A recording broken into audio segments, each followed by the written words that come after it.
News Only 24. News Only 24. কলকাতার ICCR অর্থাৎ সত্যজিৎ রায় অডিটোরিয়ামে অনুষ্ঠিত হয়ে গেল পুরুষ সম্মান। এই অনুষ্ঠানটি পশ্চিমবঙ্গ তথা ভারতবর্ষের প্রথম একটি অনুষ্ঠান, যেখানে পুরুষ মানুষকে তার নিজ গুণ ও নিজ কাজের জন্য সম্মান জানানো হয়।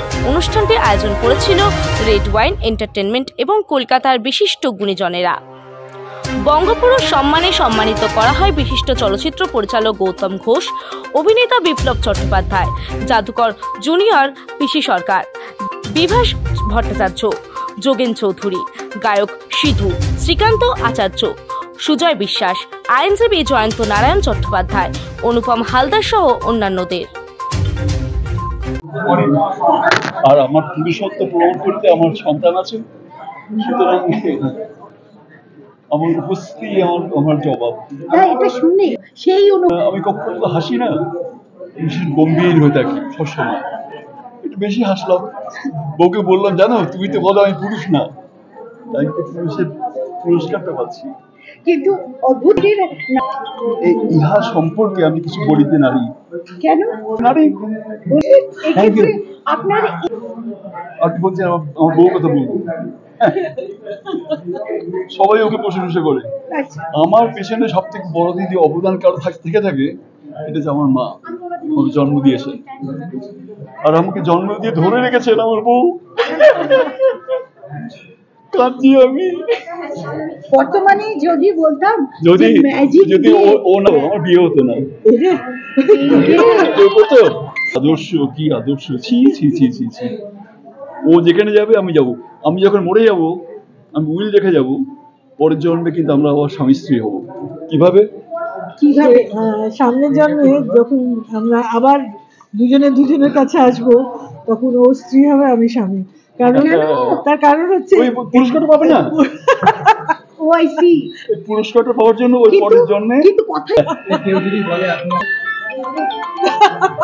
কিন্তু বাচ্চাকে দেখিয়ে দেবো যেটা না, মানে কি বলবো, পারলে আরো হতো না। হ্যাঁ, ও তো বললো একটা ফুটবল টিম করে ফেলবে।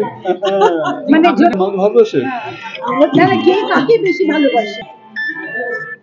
আমি এই ফাটা গলা নিয়ে কোনো ভালোবাসি বাজাতে পারবো না। আমি না যখন নাকি বারান্দায় যাই, আমার বাড়িতে আমার বউ না জানলা বন্ধ করে দেয়। কেন? পাশের বাড়ি এক সুন্দরী মহিলা এসছে, চলুন করে থাকি। মাদার্স ডে এত সুন্দর করে হয়, কিন্তু বঙ্গ পুরুষ সম্মান আমার মনে হয় এটা খুবই একটা ইউনিক এবং এক্সেপশনাল, এবং এটা হওয়া উচিত। পুরুষদের যে আমাদের সবসময় ইম্পর্টেন্ট সিগনিফিকেন্ট আমাদের লাইফে এবং আমাদের সংসারে, আমাদের everywhere, professional life, personal life, তো সেটাকে একটা রেসপেক্ট দেওয়া, সেটাকে একটা সম্মাননা দেওয়া, আমার মনে হয় এটা সত্যি একটা আমি তো অবশ্যই এটাকে স্যালুট জানাই। এবং যার জন্য আজকে আমি এখানে, এবং এত বড় বড় মানুষেরা আজকে এখানে রয়েছেন, এত রেসপেক্টেড সবাই আছে, অনারেবল লোকজন আছে, তো আমার মনে হয় আজকে খুব ভালো একটা ইভেন্ট আমরা দেখতে চলেছি, এবং এটা অনেককে ইন্সপায়ার করার মতো একটা ইভেন্ট। বঙ্গপুরুষ সম্মান 2024-এর ট্রফিটি আমরা তার হাতে তুলে দিচ্ছি, এবং তার সাথে জবেনের পক্ষ থেকে একটি ছোট্ট গিফট হ্যাম্পার। আমরা তাকে পেয়েছি, আমাদের মনের মানুষকে, তার থেকে দু চার কথা শুনবো না এটা তো হতে পারে না। আমি জানি যে আপনারাও সকলেই অপেক্ষা করে আছেন, তাই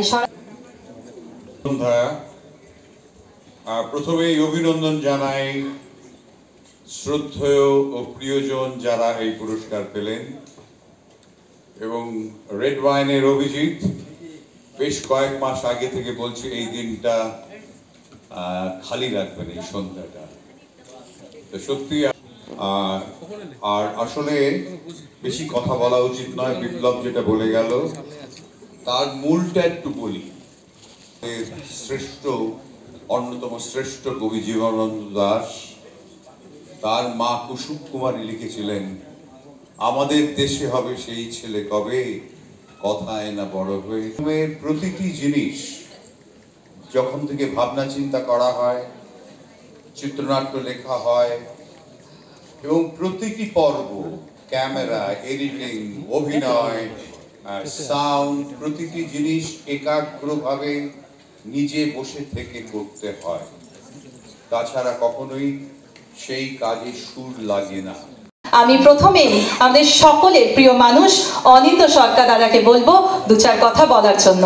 হচ্ছে তাপদাহ, কি টেম্পারেচার, আজকে কত 42, 43, 47, এই নিয়ে একটা সাংঘাতিক ঝড় বইছে।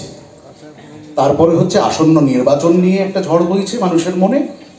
আর তারপরে আজ এই মুহূর্তে দাঁড়িয়ে এই অবধি যেটা নিয়ে লোকে আলোচনা করছিল সেটা হচ্ছে বঙ্গপুরুষ সম্মান। তো এই তিনটে বিষয়ে বেশ উল্লেখযোগ্য হয়ে উঠেছিল বেশ কিছু দিনের মধ্যে। তো বঙ্গপুরুষ সম্মান কেন হঠাৎ করে? আমরা যদিও উৎসাহিত করেছিলাম এবং উৎসাহিত হয়েছিলাম অ্যাট দ্য সেম টাইম বঙ্গ নারী পুরস্কার দিয়ে তাদের সম্মানিত করতে পেরে পরপর 2টি বছর। তারপর আমরা পুরুষদের আহ্বান জানিয়েছি যে যাতে আমরা তাদের সঙ্গে যুক্ত হতে, যখন এই গরমের মধ্যেও আমরা সকলে সেখানে মিলিত হতে পেরেছি তখন সত্যি একটু ভালো লাগা কাজ করে। তো সেই একটা রুচিশীলতার পরিচয় দেয়। প্রত্যেকটি অনুষ্ঠানে দেখেছি, অনুষ্ঠান তো নানান রকম হয়, তার হয়তো মাত্রাও অন্যরকম হয়, সেটা হতেই পারে, কিন্তু এই ধরনের অনুষ্ঠানের রুচিশীলতার পরিচয় দেয়। সেই কারণে খানিকটা ওর সঙ্গে থাকা, কিছুটা ক্রিয়েটিভ হেল্প করা, কিছুটা আমার যতটুকু মানুষের সঙ্গে যোগাযোগ আছে সেইটা এগিয়ে দেওয়া, তো সবটা মিলিয়ে, এবং আমার পাশাপাশি যারা রয়েছেন তারাও যথেষ্ট সাহায্য করেন এবং তারাও ওতপ্রোতভাবে বিষয়গুলোর সঙ্গে জড়িত, এবং সকলেই এই অভিজিতের ডাকে কিন্তু এক বাক্যে চলে আসে যে না যাব অমুক দিন। সব যার যেরকম ব্যস্ততা থাকুক না কেন, কাজ থাকুক না কেন, প্রত্যেকেই আসে। তো সবাই মিলে আমরা একটা চেষ্টা করি বিভিন্ন রকম। এরপরে এর ঠিক আগেই আমরা করেছিলাম ওটিটি সম্মান, অর্থাৎ আজকের দিনে তো ডিজিটাল প্ল্যাটফর্মের ওপর কিছু নেই, সেই ডিজিটাল